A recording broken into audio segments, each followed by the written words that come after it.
দেখো আমরা এবার সূচকের যে নিয়মাবলী কোষে দেখি টু যে যে অঙ্কগুলো আছে সেই সমস্ত অঙ্কগুলো আমরা সলভ করবো। এখানে একের দাগে মান নির্ণয় করতে বলেছে, এখানে একের দাগে 3টে অঙ্ক আছে, এই 3টে অঙ্কের মান নির্ণয় করতে বলেছে। এই 3টে অঙ্ক আমরা পরস্পর মান নির্ণয় করব। তাহলে আমরা অঙ্কটা পাতিয়ে নিয়ে আগে কিভাবে অঙ্কটা আছে আমরা পাতিয়ে নিয়ে অঙ্কটা আমরা শুরু করব। অঙ্কটা আছে দেখো 5/8 to the power 5/2 into 16 to the power -3/2। তাহলে আমাদের কি করতে হবে?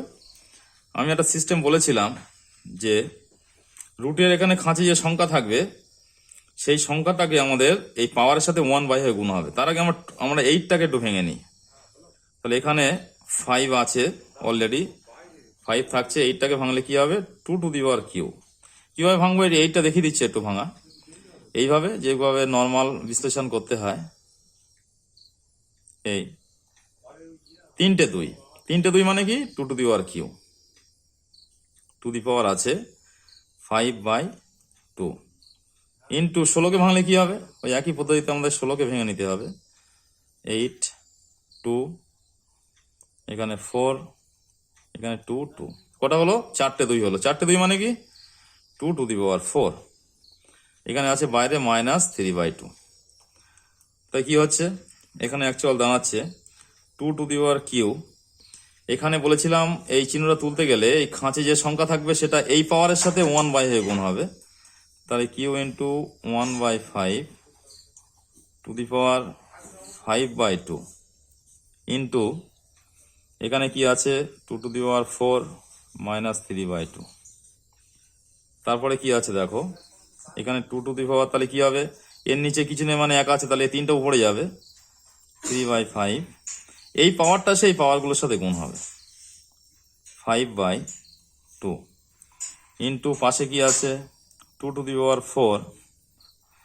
এখানে আমরা ইন্টু দিয়ে -3/2 করে রাখছি। পরবর্তী কি হবে? তাহলে 2 টু দি পাওয়ার, এখানে আমরা গুণ করব, কাটাকুটি করতে পারি, ছোট করে নিচ্ছে 2 5 5 কেটে দিলাম, তাহলে কি হচ্ছে 3/2 ইন্টু এখানে কি হচ্ছে 2 টু দি পাওয়ার, এখানে 2 আর 4 কেটে দিলাম, 2 হলো, মাইনাস চিহ্ন আছে লক্ষ্য রাখবে, -6। এখানে 6 এর তলায় কিছু নেই মানে 1 ধরে নাও, তাহলে ক্যালকুলেশন করতে সুবিধা হবে। তাই 2 টু দি পাওয়ার 3/2 বলেছিলাম বেস একই হলে পাওয়ারগুলো যোগ হবে। বেসটা যেহেতু সেম আছে থিওরিতে বলেছিলাম, তাই সেম হলে পাওয়ারগুলো কি করব? পাওয়ারগুলো যোগ করব। -6/1 ইকুয়ালস টু কি দাঁড়াচ্ছে 2 টু দি পাওয়ার 3/2, এখানে প্লাসে মাইনাসে -6/1। এবার কি করব? আমরা লসাগু করে দেবো। 2 টু দি পাওয়ার, এখানে 2 লসাগু হবে নিচে, 2 লসাগু হলে 2কে 2 দিয়ে ভাগ করলে 1, 3 1কে 3, মাইনাস 2কে 1 দিয়ে ভাগ করলে 2, 6 2 12। তাহলে কি দাঁড়াচ্ছে 2 টু দি পাওয়ার, এটা মাইনাস করলে এটা বিয়োগ হলে হচ্ছে -9/2। এখানে -9/2 এসছে। তাহলে আমাদের 2 টু দি পাওয়ার -9/2 এখানে, তাহলে আমরা অ্যান্সার করে দেবো। এটাই অ্যান্সার।